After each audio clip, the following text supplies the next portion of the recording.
Hello everyone, welcome back to English Champion. On this episode, more technology talk. I know I talk about it a lot, but it's not going anywhere, and I keep hearing more ridiculous ideas about it regarding education almost every week. And so clearly we need to keep talking about it so that we can address these problems and get our students on the right track.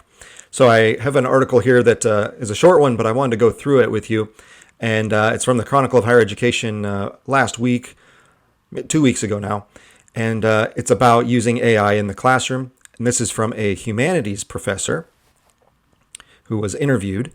And she says that she can use AI in her classrooms as a way to both mitigate cheating and bolster declining enrollments in humanities courses. Okay, sounds positive. I don't believe it because I've talked about this before. I've given numerous examples, but let's see what she has to say. So the article says that might sound counterintuitive, this professor said in the interview. How can you fight cheating by working with AI? But she's found that being explicit with students about her awareness and use of these tools and carefully incorporating them in her teaching made students less likely to cheat. That's partly because they knew they couldn't fool her, she says, and partly because they found the tools intriguing enough to challenge themselves in new ways. All right, so there's a lot of sampling that needs to be considered here. When I have worked with top-level students, top level meaning very academically competent, as well as top level regarding their moral values, let's say. Kids who care about learning for learning's sake. They care about honesty. They care about having a good academic relationship with their professor, not one on just trying to get the highest grades by, being sneaky with how they do their work, that kind of thing. This might work, okay? However, the vast majority of students at the college level are not those types of students. The vast majority of students at the college level are only there to get their work done, get their grades handed back, get their diploma as quickly and as easily as possible. They're not there to learn the nuances of technology versus how I learn. They're not there to learn the nuances of the philosophy of proper education and how I can challenge myself and my own critical thinking. That's not what they're there for.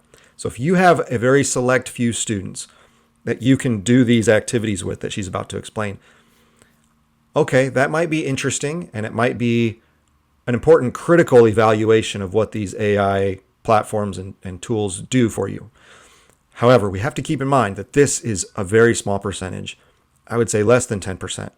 I would say 90% of students are not there for that purpose. So employing this in a general classroom with average students, I just really have a hard time believing it.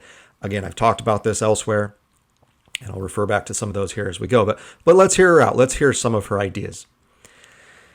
So she says she's been working with generative AI since the spring of 2023, which is about when I started using it with my students as well, when she began introducing it into her courses. Now, when I introduced it into my courses, it wasn't to use it in my courses.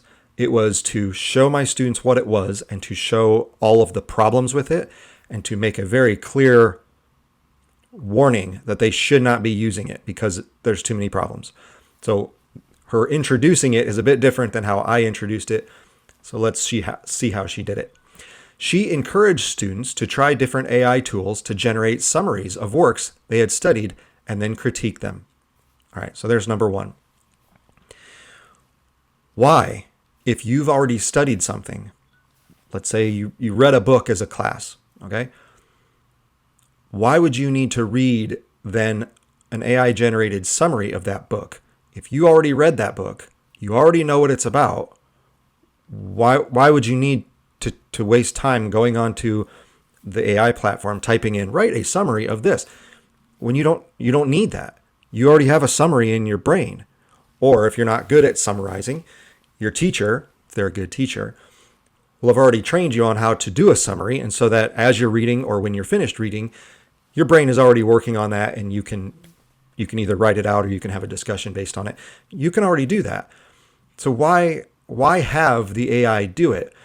When it says, and then critique them, well, that's what class discussion is for. That's what writing essays is for, is you hear what your classmates have said, or you read what other scholars have said, because other scholars have already summarized, if they're writing some kind of lit review, or they're writing some form of criticism, where they're taking an idea apart or analyzing it in some way, they've already summarized it to a certain degree. That's part of what you do when you write research. So you could just critique those. Why go to the level of having the AI tool not only generate the summaries, but then you have to evaluate them? I don't even understand why you would do that. This seems like an extra layer of work, almost busy work, frankly, that you just don't need to do. If the students have already studied the material, which it says they have, why do you need someone else to summarize that material? You already know the material. This seems like a giant waste of time. Let's see what else she says. She used it, the AI tool, to create discussion questions and debate topics. Okay, you're the professor. Why are you having this tool generate discussion questions and debate topics? Don't you know the material? Aren't you the expert in this topic or in this field? Don't you have a million discussion questions and debate topics already ready to go because you've studied this for many years and you've probably already taught classes about this, so you've seen what works and what doesn't work with students? Why do you need an AI tool as the professor? If this is for the students, again, if they've already studied the material, if you've taught them the material properly, why would they need to generate discussion questions or debate topics? If they already know it, they should, just like they should have a million ideas running through their head, ready to discuss with their classmates or ready to write about in essay form or whatever the project would be. I don't understand why you would need AI to generate these things. So here's the disconnect, okay? You're only using the AI to generate things you don't know about. At least that would make sense. Why would you ask AI to generate things you already know? I don't get it. So here's the producing things that maybe you don't know part. So she also asked students to produce essays and bibliographies with AI and compare them to their own work. Again, if I already have my own work, why do I now need to go read what a computer wrote? Again, if you have very high level students and you want to do this from a truly linguistic, analytical standpoint, I guess you could do that. Again, I think it would be more fruitful to read other humans' ideas, either other scholars or even your fellow classmates. Why you would need, or why you'd want the AI to produce additional essays and bibliographies when you've already done that seems like a huge waste of time. And if I were a student in these classes, and again, I was a good student, so I didn't have problems with these things. If you're already a good student and the teacher asks you, hey, let's do this on AI now, I would go, why are you wasting my time? I already read the book you told me to read. I already wrote the paper you told me to write. I've already studied the scholars with their additional research that you've pointed me toward. Why do I need a computer to write a sample for me when I've already finished it? This doesn't make any sense. This one might be the worst one. She also had them use AI to generate poems in the style of certain authors and critique them. Poems in the style of certain authors. Why don't you just read the authors? It's already done. Again, why this extra level of busy work? So, again, I have my book filled with poetry from certain authors. I've read them. I've studied them. I'm ready to talk about them and write an essay on them or whatever you want me to do with them. I'm smart now about poetry because I've read it and I've studied it. Now you want me to go on this computer and have the computer generate more poems in the style of the poems I already read so that I can critique those. Why not just read and critique the original poems from the original authors? I don't understand this. Someone please help me understand this, because this seems so dumb that if I were in this class, I would think this teacher was insane. And then, of course, I've talked about this one before. And she's encouraged students to use AI to brainstorm paper topics. It's so funny that they use the word brainstorm because there's no brain involved. You're not using your brain. The brainstorming is supposed to happen for you. You're the person with the brain in your skull. You should be doing the brainstorming. When you go on AI and say, brainstorm some ideas, that's not your brain. I don't even know if we can call the computer having a brain, but it's generating things that, sound like humans do, but you have a brain. You do the brainstorming. And if you can't do the brainstorming, as I've said on other podcasts, if you can't do it, it means you don't know enough. Definitionally, you're not smart enough yet. So if you have to have a computer generate ideas for you, it means you don't know the content. So then we're left with, well, if I can just have the computer generate ideas for me, why would I ever need to know the content? Why would I ever need to read that book or study those articles of research? If the AI does it for you, that's the brainstorming. It just does it. There's no need to brainstorm for yourself because your brain isn't required in any of this. You don't matter. The computer just does it. You're reduced to, it's like saying, who are you as a person? I'm just someone who types letters and words into a computer, and then the computer lives my life for me. That's you. That's you now. That's you as an educated person. Not someone who reads, not someone who thinks, not someone who discusses and debates with your peers, not someone who asks and answers challenging questions with scholars. Nope. You're someone who types into a screen and the computer does everything for you. That's who you are now as an educated person. Is that who you want to be? So this idea of brainstorming paper topics, if after you read something and study it for weeks, which you do in normal college classrooms, and you don't have an idea of anything to say or write about, it means you don't know the material. That's what that means. So you're just skipping a step here. If you're having a computer brainstorm for you, if you're having a computer write things for you, even if it's just samples, you didn't know enough in the first place to come up with it on your own, or you have to know stuff in order to critique what it does prepare. So either way, you're going to need to know it, either beforehand for when you produce things, or beforehand when you critique what others have done. You have to know it. But if you just have the AI spit stuff out for you, you now don't have to know it. You could say, well, to be able to critique, you do. But again, if you already know it, why do I need to interact with the AI? I can critique the original things we already talked about in class, whether it was a book or a conversation, whatever. This seems like an enormous, just like, it's not an impediment. It's not, but it is kind of in the way. It's like, why do I have to jump through this hoop now? You already made me jump through these other hoops so that I could, get my grade in history or philosophy or English or whatever I'm in. And now I have to go do this thing on the computer? Why? I already know the stuff. I already took the test. I already wrote the paper. Waste of time and complete waste of what brain power you should be using.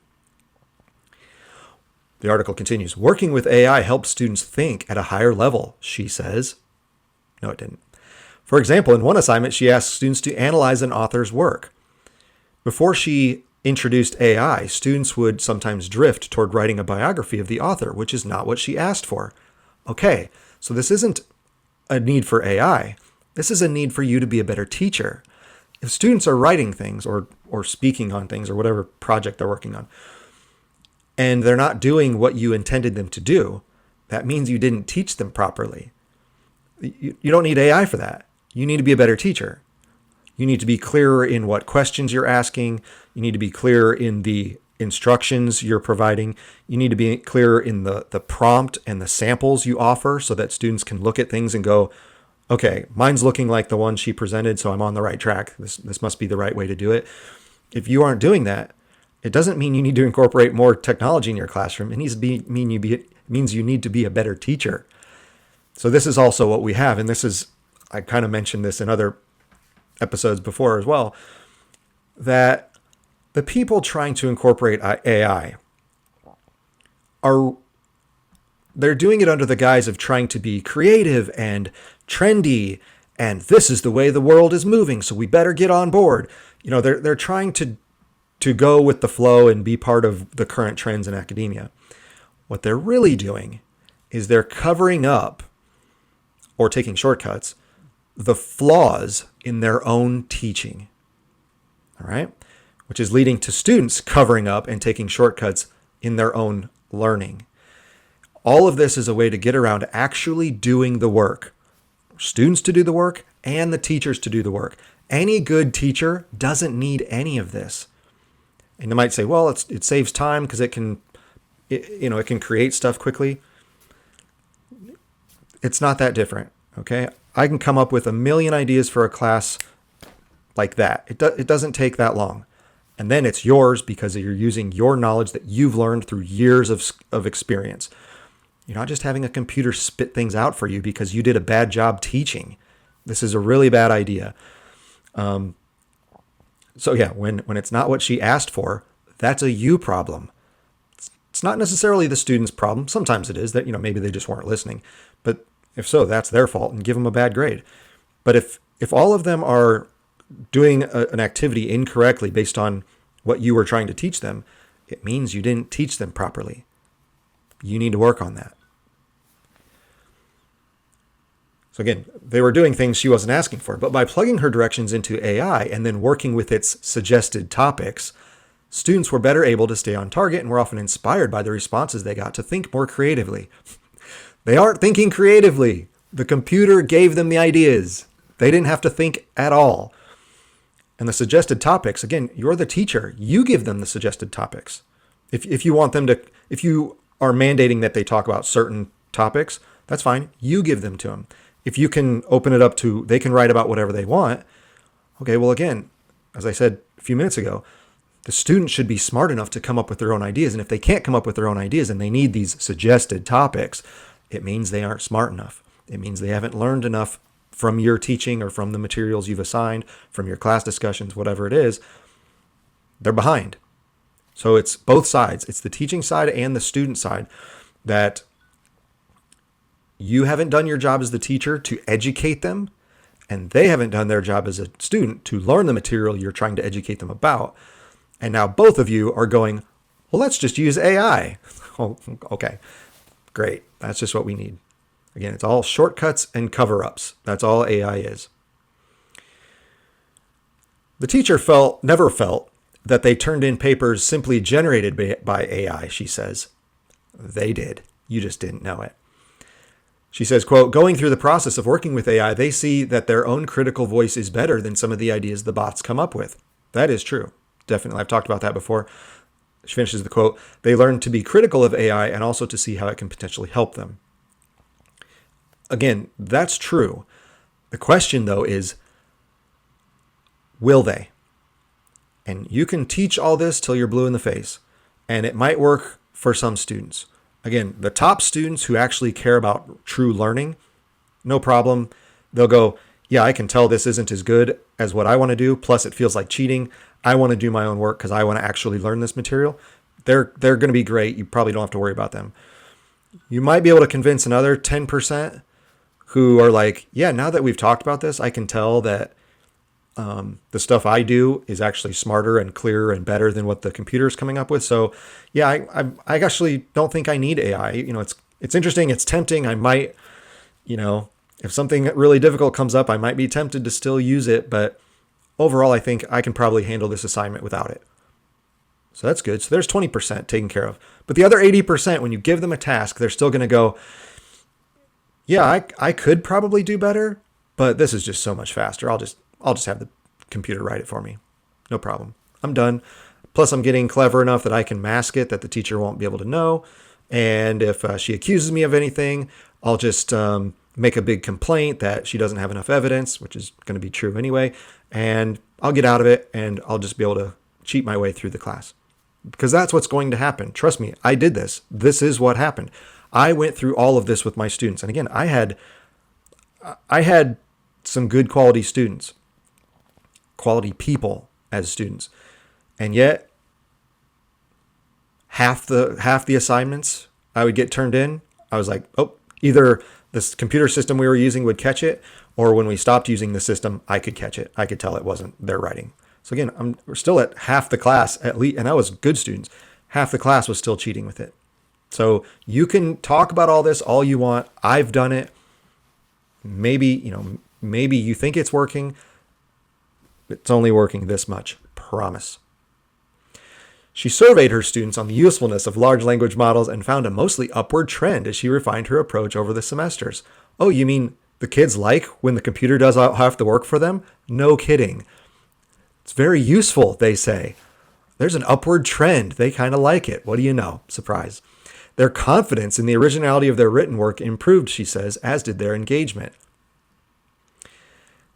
Yeah, depends on what you define as originality of their written work. That is to what I just talked about. Chances are they're not actually producing their own written work. They were less inclined to say that it encouraged plagiarism, as she got some initial pushback from students originally who thought that it would help with cheating. They also gave AI relatively high marks for helping to improve their critical thinking and increasingly provide accurate information.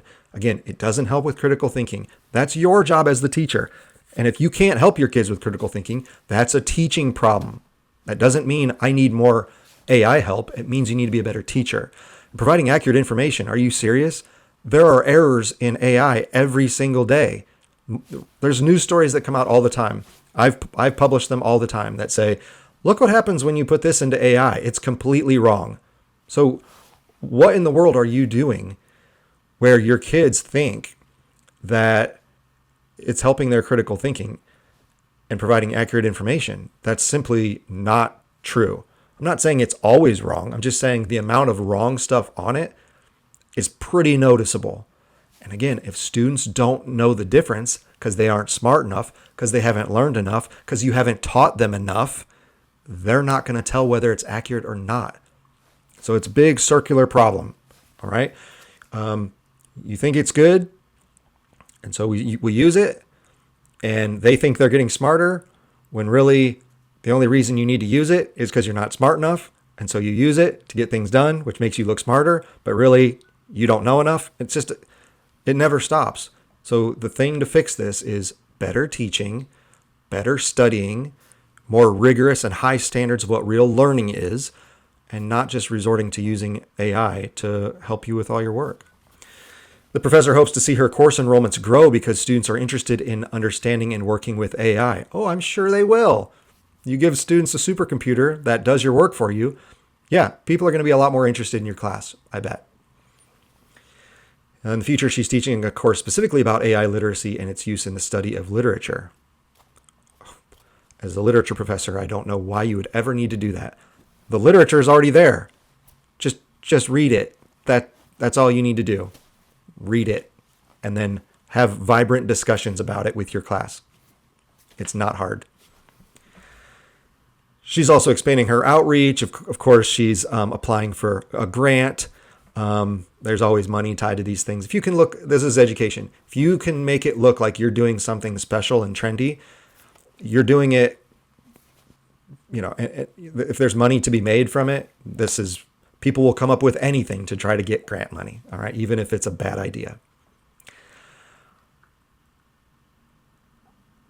All right. She also has a YouTube channel and helps other instructors get up to speed on AI. So again, I've talked about a lot of this before, but the AI stuff, especially in fields like English, where there's lots of reading, lots of writing, lots of talking, or other humanities, it's just a really bad idea. And it completely subverts the teacher-student relationship. And if you're a good teacher and a good student, you don't need any of this. So that's what we should be aiming at. We should be aiming at, how do I get better teachers? How do I get better students? Instead, we're all going, well, we don't have very good teachers and we don't have very good students. What's a tool we can use to solve that problem? And now we use this machine that just does everything for you. And now we no longer have to have good teachers or good students. And it's like, yeah, I guess that's one way to get a diploma. I don't know if that's what the purpose of education really is, but that's the direction things seem to be going. So we're in a bad place. That was from the Chronicle of Higher Education. I'm sure there'll be more to come, so stay tuned for more AI talk. Some of this was presented in a funny way recently. I recently heard about an administrator at a university who was very proud and excited to be showing his faculty. They were going to have a movie day. His faculty, the movie Singing in the Rain from the 1950s. Very famous, excellent musical. And for those who've seen that movie, you know that it's about the incorporation of sound into early films, going from the transition from silent films into talkies and actual human voices speaking in the films. And so this administrator was wanting to have this movie day to have a discussion about the evolution of technology and how, like in that movie, you can't avoid it. It's going to happen. So what are you going to do? You're going to fight something that's going to happen anyway? Well, you might as well embrace it and learn to work with it. So he thought he was using this like clever team building, event to try to talk about the trendiness of technology at the university. And when I heard this story, I just thought, one, administrators are so desperate to be liked by people. It's just crazy what lengths they'll go to make it look like they're really, involved with the faculty and like they know what's going on. And, like, let's have a cool event where we watch a movie. Like, I love movies. I'm a film guy. And I like the movie Singing in the Rain. I don't want to go watch movies with my fellow colleagues at work. Like, if I'm at work, I need to be doing work because this was on school time. This was, at a meeting they were having. And I was like, even if I love movies and I love that movie, I don't want to watch it with my colleagues at work. That's weird. Why would you do that? If I want to watch it, I'll stream it at my house. I can watch it whenever I want. I don't need to go to work and sit with my colleagues to watch a film. That's silly. But the bigger problem was the connection to that film to our current technologies doesn't work. And here's why. The evolution of sound in film and the ability for the actors to now speak and a microphone to catch it and have it sync up to the film so that when a viewer can actually watch a movie and not only see the visuals, but hear the actors talking, that was an innovation that advanced humanity. It made our connection to other human beings stronger because now not only do I have the visual of the people on the screen, those are human beings acting up there. And now not only can I watch them, I can hear what they're saying. I can now connect to them on another level besides just watching them sing and dance or talk and have subtitles below or have, canned music playing over the top of them, like in the old silent movies. Now I can actually hear that person speak. That's amazing. As humans, we should want to hear other people speaking because it makes us connect with them better. So in that film, there is a sadness that the old way of doing film is fading away, and this new form is going to take some people's jobs, and it's going to change the industry dramatically. But overall, the evolution of sound and film made the human experience of watching a movie much, much better. That's not what our new technologies are doing. AI and other technologies are taking the place of humanity, not enhancing it. Audio in film enhanced our humanity. This reduces it because now, as I just said with that article, you don't have to think, you don't have to communicate with your own language. So you're less human. And the recipients of it, those who go to read your work, are now having less of a human connection because I might be reading something that wasn't even generated by a human being. And worse, like she has with her students, now I might just ask my computer to summarize what your computer wrote, and maybe I'll read that little paragraph. And so now the levels of where you are and where, as the writer, speaker, whoever's producing something, and me, the audience, before that gap shrank. And that's great. This gap has gotten bigger. Because now here you are. And now you're like, well, now I'll use the computer to write this thing for me. There's one level. And then I go online and I see your article, but I'm like, I don't want to read it. I'll have the computer summarize it for me. And then I'll just read the summary. And so now there's all these levels in between. You communicating with me, which means we're not connecting as humans anymore. So a complete misunderstanding of what that film is about. And again, so desperate to try to look cool, like we're going to watch a movie at work and have a discussion about, embracing the cool stuff of technology. It's like, no, man, you have it backwards. That film is showing you how, while, yes, there were downsides to it, humanity got better from it. Our technology makes humanity worse. And until you understand that, and until you have that perspective and get that stuff out of your classrooms, our students are going to become dumber, our teachers are going to become worse, and the whole culture is going to become less human and have less connection with one another. And I don't think there's anything worse than that. So why would we want to do that for our most impressionable young people? It doesn't make sense. Lastly, on this idea of technology and education, I have a new course up on my school website. I have been working on a teaching guide. I don't have it with me right now. To a book I really like called Digital Liturgies. And it's a book about how incorporating a Christian worldview when you're approaching technology is very, very helpful. So for you to keep your priorities in place, for you to not become less human, for you to recognize who you are as a person who's been created in God's image with certain skills and ways of interacting with the world that technologies like AI are getting in the way of. So it's a great book, and I've provided a teaching guide that walks you through each chapter and offers discussion questions, possible assignments you can develop with your students. So I've done all the things that this lady was talking about with, generating material for her classes. Yeah, I didn't need to use AI. I wrote all of it myself. So when you read my teaching guide, you'll know a human being was on the other end of this who really cares about this topic and cares about you as teachers and learners. And I want all of us to become better. And the way we do that is to become better human beings. So please go check that out. It's up right now, as well as among all my other courses that I've put up there. But that one is specifically about technology and useful for those of us in the field of English or other humanities because, again, even though it seems like it's about science and these cool techie stuff, it's actually about people. And we need to get back to that. So go over to my school site, take a look at that.